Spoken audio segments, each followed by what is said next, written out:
অল্প বয়সে বিয়ে করলে কি কি লাভ আছে? দেন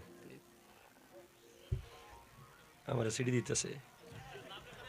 এক ভাই প্রশ্ন করেছে, কেমন আছেন হুজুর, আপনার কাছে আমার একটা প্রশ্ন ছিল, অল্প বয়সে বিয়ে করলে কি কি লাভ আছে?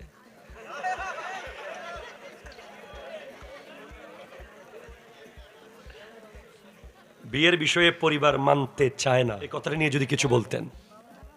শুনেন, আমাদের সমাজে এত বেশি বিয়েকে কেন্দ্র করে ব্যাড চিন্তা, ব্যাড কালচার, ভুল ইনফরমেশন মাথায় ঢুকেছে, যেগুলো বের করতে হলে ওই ওপেন হার্ট সার্জারি মতো অপারেশন করতে হবে, সমাজকে অপারেশন করতে হবে। একটা ছেলে যখন বিয়ের উপযুক্ত হয়, তার বাপ মা যদি তাকে বিয়ে না করিয়ে আরেকটু ভালো চাকরি কর, ঘরটা বানাই, হজ থেকে আসি, তোর বড় ভাই রয়ে গেছে, বোনের বিয়েটা দি, এগুলোর সাথে বিয়ের কোনো সম্পর্ক নাই, ঠিক কিনা জোরে কথা বলেন। যেই সন্তান মনে করবে তার বিয়ে দরকার, সে তার আব্বা আম্মাকে বলবে আমাকে বিয়ে করিয়ে দেন, আমি গুনাহ থেকে বাঁচতে চাই। এখন আপনি কিভাবে বিয়ে করাবেন? মেয়ের বাপ বলে, ছেলে কি সরকারি চাকরি করে?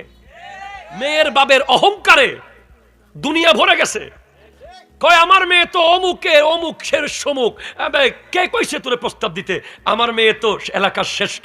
আরে ভাই, মেয়ে নিয়ে অহংকার করা উচিত নয়, ঠিক কিনা কথা বলেন।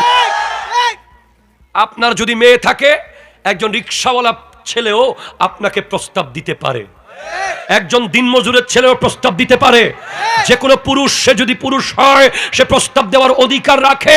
আপনি কবুল না করলে বলবেন ইনশাআল্লাহ আমরা ভেবে দেখব। এখন দেখা গেছে বিয়ে হয়ে গেছে টাকার সাথে টাকার বিয়ে, মানুষে মানুষে বিয়ে নাই, বিয়ে হয়ে গেছে বাড়ির সাথে বাড়ির বিয়ে, গাড়ির সাথে গাড়ির বিয়ে, বিলের সাথে বিলের বিয়ে।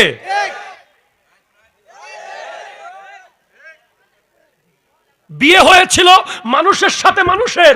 আব্দুল কাদের জিলানী রহমতুল্লাহর আব্বা আবু সালে মুসা জঙ্গি দোস্তের সাথে উম্মুল খায়ের আমাতুল জব্বার ফাতেমার বিয়ে হয়েছে তাকওয়ার সাথে তাকওয়ার বিয়ে,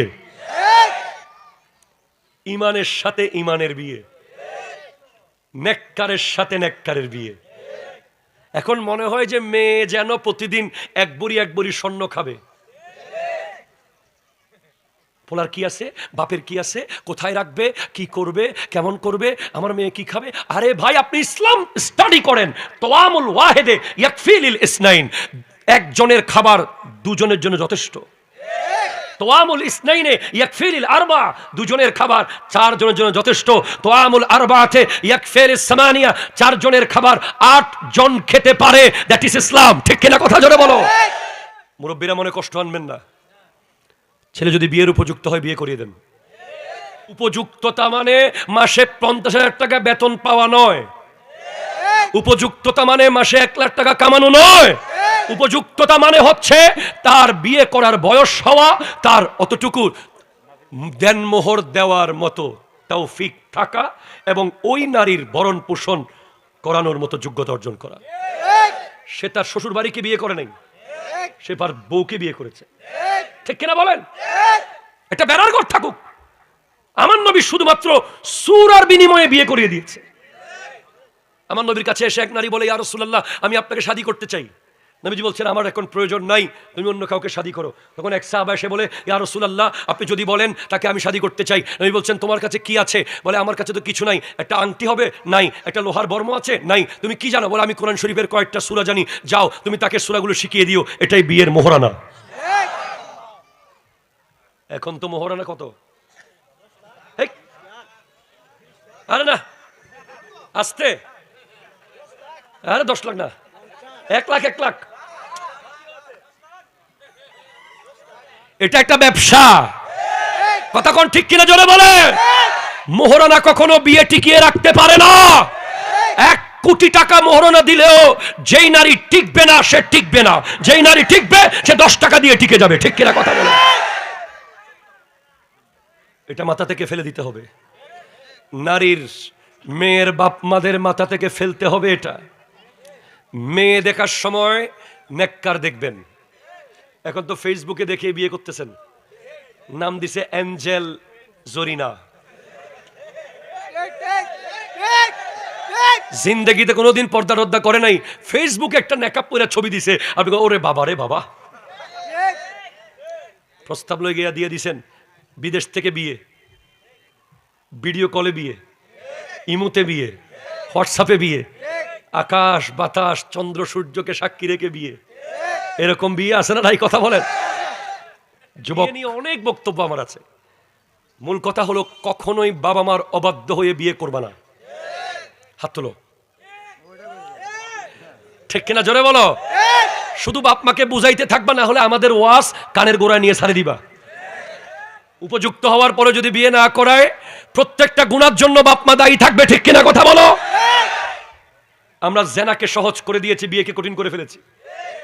জেনা করা সহজ, বিয়ে করা কঠিন। সুন্দর মতো একটা নেককার মেয়ে দেখবা, অনেকে দেখছে ও বাপ ওই মেয়ে তো মার্কেটে হাঁটার সময় আমি দিওয়ানা হয়ে গেলাম, এটা করে তার হাঁটা দেখে বিয়ে করে। অনেকে তার চুল দেখে বিয়ে করে, অনেকে তার চাহনি দেখে বিয়ে করে। আরে না, ফাসফার বিজাতি দ্বীন, তার দ্বীন দেখে বিয়ে করো, তার ধর্ম দেখে বিয়ে করো। সে তাহাজ্জুদের নামাজ জানে কিনা, সে পাঁচ ওয়াক্ত নামাজের নিয়ম জানে কিনা, সে আল্লাহওয়ালা কিনা, তার মা নেককার কিনা, তার বাপ নেককার কিনা। আর একটা কথা মনে রেখো, যেই ঘরে মা সর্দার, মায়ের নেতৃত্ব চলে, ওই ঘর থেকে বিয়ে করিও না। হাত তুলে বলো ঠিক না? আর যেই ঘরে বাবার নেতৃত্ব চলে, সেই ঘর থেকে বিয়ে করবেন, ঠিক কিনা? কথা বলেন। মায়ের নেতৃত্বে সংসার চললে বউরে, আপনার বউরে আপনার থাকতে দেবে না, প্রতিদিন বলবে চল্লায়। মনে রাখবেন, আমার মা বোনদেরকে বলে যাই, নিজের মেয়েকে বলবেন সাদা শাড়ি পরে আসবি, লাল শাড়ি পরে গেছিস, ঠিক কিনা? কথা বলেন। বিয়ে দেওয়ার পরে তাকে আর সুযোগ দেওয়া যাবে না। আমরা আসি, চলে আয়, বাদ দে, তোর শ্বশুরের কথা শুনবি না, শাশুড়ির কথা শুনবি না, এসব সংসার বাদ দে, চলে আয়, এসব কথা শুনবেন না। মনে রাখবেন, যতক্ষণ আপনার স্বামী আছে, পৃথিবীতে আপনার দাম আছে।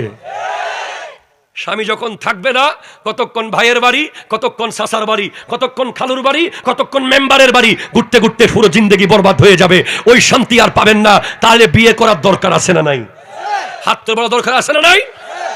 আল্লাহ আমার যুবকদেরকে দ্রুত বিয়ে করিয়ে দেওয়ার তৌফিক দান করুক। আজকের মাহফিলের উসিলায় কোনো তবরুকের দরকার নাই, একটাই তবরুক, বিয়ে কবুল করো। আল্লাহ, আল্লাহ কবুল করো, তাড়াতাড়ি কবুল করো। শীতকাল চলে যাচ্ছে, তাড়াতাড়ি কবুল করো। আল্লাহ কবুল করুক, আমিন জোরে বলেন। ইনশাআল্লাহ দিয়ে দিবে, মুরব্বীদেরকে বুঝাই দিয়ে গেছি।